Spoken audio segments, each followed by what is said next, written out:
Thank you sir. જો મિત્રો સામે દેખાય છે સરદાર વલ્લભ. તો ચાલો ભાઈ ફટાફટ નીકળી જાય, થોડું મોડું તો થઈ ગયું છે. ફાઇનલી આપણે નીકળી ગયા. આજે આપણી રજા મિત્રો.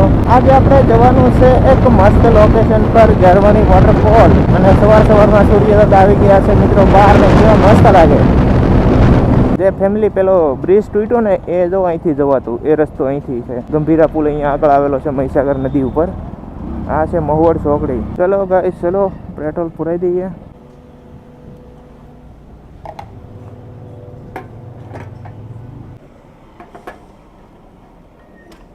ચલો ગાઈસ હવા part done, petrol part done. તો હવે નીકળીએ. પાછળનામાં તો હવા બિલકુલ નથી. ફાઇનલી ફેમિલી આપણે પહોંચી ગયા વડોદરાથી. આપણે જવાનું છે જે આપણે પાછળના વ્લોગમાં ગયા હતા ને એ જ રોડે જવાનું છે આપણે, એ જ રસ્તે. ડભોઈથી પછી આગળ આપણે જતો રહેવાનું સીધું સ્ટેચ્યુ ઓફ યુનિટી.